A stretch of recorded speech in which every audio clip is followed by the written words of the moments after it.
여러분 안녕하십니까? 헬로티비 뉴스입니다. 전국 기초의회 중에서 유일하게 아직 후반기 원구성을 하지 못한 곳이 있죠. 바로 경기도 양주시의회입니다. 의장직을 두고 양당이 4개월째 자리 싸움을 하고 있기 때문인데 의회 기능이 멈추면서 결국 민생에 필요한 예산 집행에도 차질이 생기고 있습니다. 보도에 김신혜 기자입니다. 4개월째 파행을 이어가고 있는 양주시의회 앞입니다. 시의원 8명의 이름과 의회 정상화를 촉구하는 문구가 적힌 근조 화환들이 줄지어 서 있습니다. 의회 기능이 마비되면서 양주 민생이 죽었다는 의미로 시민들이 지난주부터 가져다 둔 겁니다. 우리가 선거할 때 저희가 투표를 했을 때는 분명히 시민을 위해서 열심히 일하겠다라고 고개 숙여가면서 하셨잖아요. 그런데 지금의 어떤 모습인가요? 참 되게 안타깝고 이제 화가 나고. 이처럼 의원들이 자리 싸움으로 원구성을 마무리하지 못하는 동안 각종 조례안과 예산 집행은 차일피일 미뤄지고 있습니다. 양주시가 지난달 의회에 제출한 607억 원 규모의 추경 예산안도 임시회가 제대로 진행되지 못하고 폐회되면서 결국 무산됐습니다. 다함께 돌봄센터의 경우 이미 2달 전부터 일부 인건비와 운영비가 지급되지 못하고 있습니다. 장애인 거주시설 운영비와 부모급여, 아동수당 등은 당장 이번 달부터 예산이 부족할 것으로 보입니다. 또 역점 사업인 테크노밸리와 은남산업단지의 경우 7%대의 지연이자를 내야 할 것으로 예상됩니다. 양주시 관계자는 39개 사업에 차질이 불가피하다며 현재 다른 사업 예산을 끌어다가 급한 곳에 사용하고 있다고 어려움을 토로했습니다. 양주시 의원들은 여전히 후반기 의장 자리를 두고 양당이 입장차를 좁히지 못하고 있는 상황. 민생이 뒷전으로 밀린 채 의회가 재기능을 하지 못한 4개월 동안 의원들이 받은 월급은 인당 1,500만 원대, 총 1억 2천만 원입니다. 헬로티비 뉴스 김신혜입니다. 가을의 정취를 한껏 느낄 수 있는 연천 국화축제가 막바지로 접어들었습니다. 연천구는 시민들의 성원에 축제 기간을 연장했는데요. 이번 주말 연천 국화축제 어떠신가요? 이재필 기자의 보도입니다. 알록달록 가을 국화가 공원을 가득 메웠습니다. 달콤한 꽃향기는 시원한 바람과 함께 가을 정취를 한껏 느끼게 합니다. 한편에는 연천의 명소인 제인폭포를 국화로 표현해놨습니다. 시민들은 국화 사이를 걷고 사진도 찍으며 즐거운 시간을 만끽합니다. 가을 낭만이 가득한 이곳은 연천 국화축제 현장입니다. 지금 너무 좋아요. 바람도 좋고 꽃도 좋고 나무 단풍도 들어서 좋고 참 잘 해놨네. 여기 전곡이 너무 좋네. 좋네요. 기분이 좋고 언니랑 같이 와서 더 좋습니다. 축제 현장에는 아름다운 국화와 꽃을 활용한 다양한 조형물이 가득합니다. 이뿐 아니라 율무와 사과, 버섯 등 친환경 지역 특산물도 만나볼 수 있습니다. 당초 축제는 지난달 27일 막을 내릴 예정이었습니다. 하지만 연천구는 시민들의 성원에 힘입어 축제 기간을 오는 3일까지 연장했습니다. 작년서부터 이 국화축제가 활발하게 가을만 되면은 많은 인파들이 지금 오시고 계셔요. 이제 마지막 이제 축제이니만큼 여러분들 많이 찾아주셔서 인생의 즐거움을 함께 나누셨으면 좋겠습니다. 가을 내음이 물씬 풍기는 이곳 연천 국화축제가 이번 주말 시민들의 발걸음을 기다립니다.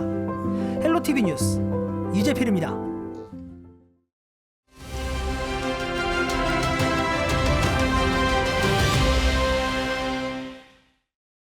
이번 미니 인터뷰 시간에는 경기도 의원들을 만나 3년 차에 접어든 도의회 활동 소감과 앞으로의 계획 들어보고 있는데요.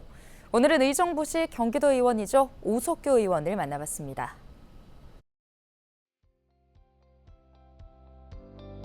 네, 감히 좀 말씀 좀 드리면 그동안의 소회를 좀 이렇게 세 단어로 좀 표현을 하고 싶습니다. 네. 정치 참 힘들다. 네. 그리고 되게 감사하다. 그리고 보람 있다. 네. 이렇게 좀 말씀드리고 싶고요.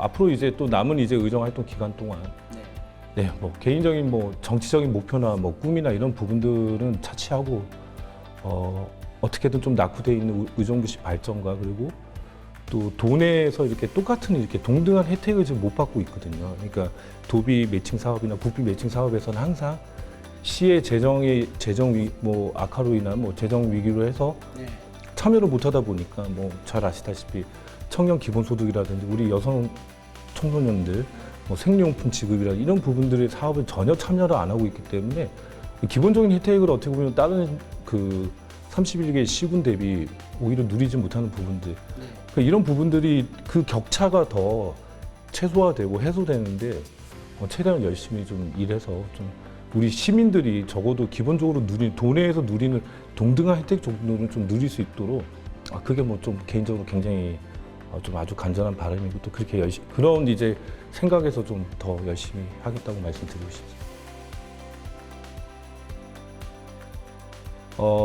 제가 사실은 감히 이렇게 주장을 했습니다. 이렇게 바로 올라갈 게 아니고 의정부 동부 지역의 경유해서 올라가자고 해서 그런 부분들도 이제 우리 경기도청 철도국에서 GTX 전체 노선에 대한 연구 용역을 했을 때 GTX 지금은 G 노선이죠. G 노선에 대해서는 경우의 수를 이렇게 본 거죠.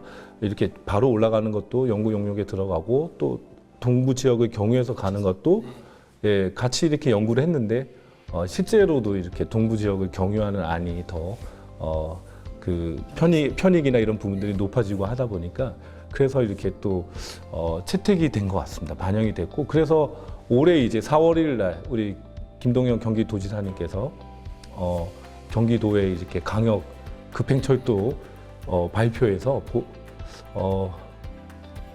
별내역, 그 다음에 동우정부역, 그 다음에 송우역, 포천 송우로 해서 발표를 하셨는데요. 개인적으로 지금도 지금도 이렇게 인터뷰 중에 말씀드리면서도 사실은 되게 감격적입니다. 저는.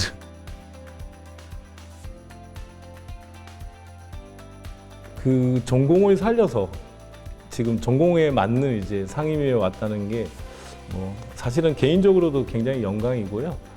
그래서 이 주어진 기간 동안 우리 경기도 도민분들의 이렇게 경기도의 관광 발전, 또 이 관광은 또 기여할 수 있는 부분들이 많거든요.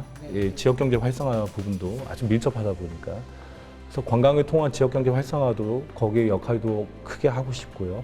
그리고 우리 경기도민들이 조금 더 이렇게 행복하게 이렇게 사실 수 있는 이 관광 향유권도 이렇게 조금 더 향상시킬 수 있고 또 더 좋은 관광지들 또 많이 개발하고 하는 것도 많은 제안도 하고 해서 이러한 부분들이 같이 또 이루어지면은 또 경기도가 또 실제로 그 외국인들이 이렇게 한국에 찾을 때 서울을 방문하고 서울에서 출국하거나 이런 경우가 많은데 이제 우리 가까운 경기도까지 같이 이렇게 둘러보실 수 있게끔 그런 역할도 좀 크게 하고 싶습니다. 네.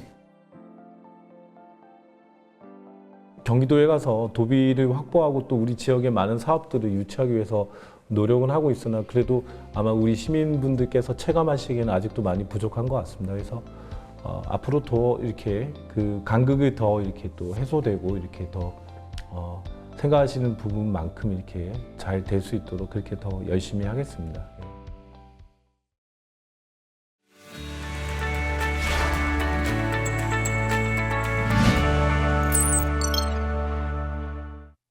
한 주간 우리 지역 국회의원들의 활동 상황을 살펴보는 국회는 지금입니다. 김성원 국회의원이 대형마트 의무 휴업일의 요일을 지방자치단체가 결정할 수 있도록 하는 내용의 유통산업발전법 일부 개정안을 대표 발의했습니다. 대형마트 의무 휴업일 제도는 지난 2012년 전통시장과 골목상권의 보호를 위해 추진됐는데요. 하지만 대구시를 비롯한 일부 지자체는 실효성을 이유로 조례를 개정해 휴업일을 평일로 전환했습니다. 이에 김 의원은 대형마트 의무 휴업일을 일요일로 의무화하는 대신 지자체장에게 위임할 수 있도록 법적 근거를 마련했는데요. 김 의원은 의무 휴업제 시행 당시와 지금의 유통 환경은 크게 달라졌다며 의무 휴업제도의 실효성을 제고해 지역 소상공인과 대형 유통자본이 공존할 수 있는 계기가 되길 바란다고 했습니다. 이재강 국회의원이 지난달 31일 대북전단 살포가 예고됐던 파주시를 찾아 국가안보와 국민 안정을 위해 대북전단 살포를 중단해 줄 것을 요청했습니다. 대북전단을 날려보내려던 납북자 단체는 접경지 주민들의 반발 등으로 계획을 취소했는데요. 이 의원은 대북전단 살포는 명백한 현행법 위반이자 접경 지역을 비롯한 대한민국 국민의 삶을 심각하게 위협하는 위법 행위라고 강조했습니다. 이어 납북자 문제 해결은 오로지 합법적 근거에 따라 평화의 토대에서 해야 한다며 평화를 보내면 상대도 평화로 대응한다고 덧붙였습니다. 박지희 국회의원이 지난달 31일 국회에서 전국 시민발전 협동조합 비상행동과 함께 재생에너지 확대를 위한 입법을 촉구하는 기자회견을 열었습니다. 박 의원은 우리나라의 국가 온실가스 배출량은 지난 2018년 대비 약 14% 감축 수준에 그쳤다며 기후위기 대응 골든타임이 짧아지고 있다고 주장했는데요. 이어 유럽연합은 온실가스 배출 감축을 위해 재생에너지 확대에 박차를 가하고 있지만 우리나라는 입법 규제와 지원제도 축소 등 재생에너지 신규 보급 용량이 오히려 줄고 있다고 강조했습니다.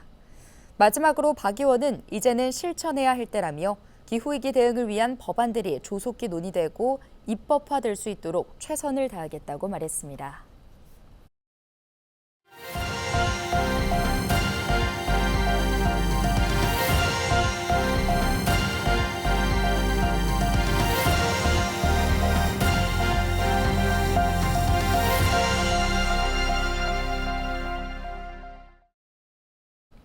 포천시가 경기도 제3차 지역균형 발전 사업에서 5개 사업이 선정돼 도비 400억 원을 확보했습니다.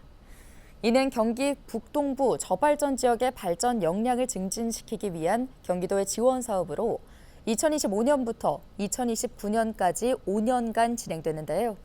5개 사업은 청성산 종합개발과 포천천 블루웨이 조성, 그린웨이 인도교 설치, 태봉 근린공원 조성, 한탄강 공원 캠프 문화 레저단지 조성 등입니다. 시는 이번에 확보한 400억 원 외에도 사업 추진 실적에 따라 경기도에서 지원하는 추가 성과 사업비 200억 원 이상을 목표로 사업 추진에 전력을 다할 방침입니다. 백영현 포천시장은 이번 사업을 통해 포천시의 지속 가능하고 장기적인 성장 기반을 마련해 시민들이 더욱 살기 좋은 도시로 거듭날 수 있도록 최선을 다하겠다고 말했습니다. 동두천시가 시에 거주하는 임산부를 대상으로 교통비를 최대 30만 원을 지원합니다. 이번 지원 사업은 동두천시에 거주하는 임산부들 대부분은 관외에 위치한 산부인과에서 진료를 받고 있어 산부인과 진료 시 발생하는 교통비의 부담을 최대한 줄이기 위해 기획됐는데요. 지원 대상은 신청일 기준 6개월 이상 주민등록상 주소지가 동두천시인 임산부이며 임신부터 분만 6개월 이전까지 산전, 산후 진료를 위해 의료기관 방문 시에 소요된 주유비, 택시비 등 교통비를 최대 30만 원 실비로 지급합니다. 신청을 원하는 임산부는 의료기관 진료비 영수증, 진료받은 일자에 지불한 교통비 영수증, 임신 확인서, 통장 사본, 신분증을 지참해 보건소 2층 모자보건실에 방문하면 됩니다. 경기도의회 국민의힘이 오는 5일로 예정된 제379회 정례회 등원을 전면 거부하겠다고 선언했습니다. 이들은 김동연 지사의 방만한 도정 운영을 강하게 질타하는 결의문을 채택했고 도에 일방적으로 이뤄진 정무라인 임명 철회, 의회 사무처장 교체를 요구한다며 최종 정례회 등원 여부는 4일 오후 위원장 간사단 회의에서 최종 결정할 것이라고 밝혔습니다. 도의회 국민의힘은 최근 K컬처밸리 사업 중단과 함께 경기 북부 접경 지역의 경제 상황을 전혀 고려하지 않은 위험구역 설정 등 김동연 지사의 무능함과 무력함으로부터 도민을 지킬 것이라고 말했습니다. 또 K컬처밸리 사업의 조속한 재추진과 북한의 오물풍선 살포 및 도발에 대한 단호한 대처, 전문성 없고 도덕성 제로인 인사철회, 무의미하고 반복적인 해외 출장과 독단적인 도정 운영 금지 등을 촉구한다고 덧붙였습니다. 경기도 보건환경연구원은 9월 9일부터 지난달 18일까지 경기도에서 유통 중인 로컬푸드 농산물 104건을 수거해 잔류 농약 검사를 실시했습니다. 그 결과 기준치 초과 2건을 제외한 98%의 농산물이 적합한 것으로 나타났는데요. 부적합으로 판정된 농산물은 엇가리 배추와 고춧잎 등 2건입니다. 뉴스 마칩니다. 고맙습니다.